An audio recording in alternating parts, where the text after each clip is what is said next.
Maraming tao ang ini-ignore ang asymmetric hearing loss. Yung isang tenga mahina, yung isa okay pa naman.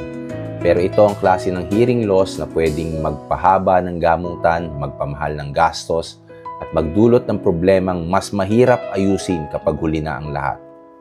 Kapag mas mahina ang isang tenga, hindi lang volume ang problema. Ibig sabihin, nagkakaroon ng imbalance sa nerve, sa brain processing, or sa cochlea mismo.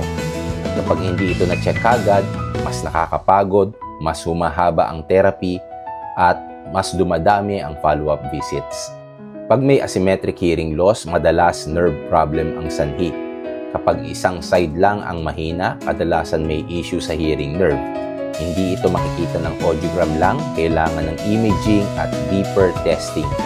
Kapag na-delay, mas mahirap i-retrain ang brain at mas tumataas ang effort para bumalik ang clarity. Ang asymmetrical hearing loss ay classic sign din ng early sign ng acoustic neuroma. Benign ito pero lumalaki at kapag lumaki at hindi napapansin, mas malalim ang naaapektuhan. Kapag na-detect ng maaga, mas simple at mas mura ang management. Kapag late, mas komplikado at mas magastos ang treatment. Kapag may asymmetry, napapagod ang better ear, ang stronger ear ang nagbubuhat ng buong trabaho. Dahil dito, napapagod ang listener, lumalabo ang clarity sa ingay, at mas humihirap ang pag-detect ng direction ng tunog. Mas matagal ang therapy pag hinayaan itong tumagal. Pag may asymmetric hearing loss, apektado rin ang pagpili ng intervention. Hindi lahat ng asymmetry pantay ang solution. May iba, hearing aids lang, pero may iba, nagiging candidate sila for cochlear implant, lalong-lalo na doon sa mahina na side.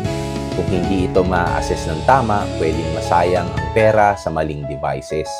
Kailan emergency ang asymmetric hearing loss? Emergency na ito kapag biglaan kang nabingi, may hilo, lumabo ang salita kahit malakas, may fullness or pressure sa tenga, or pag may kasamang facial weakness. Kapag na-delay ang pagpapacheck up, lumababa ang chance na ma-recover ang hearing at lumalaki ang halaga at oras ng rehabilitation.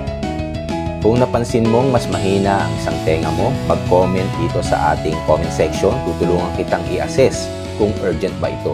Follow and subscribe at bukas pag-uusapan natin ang ibang hearing loss.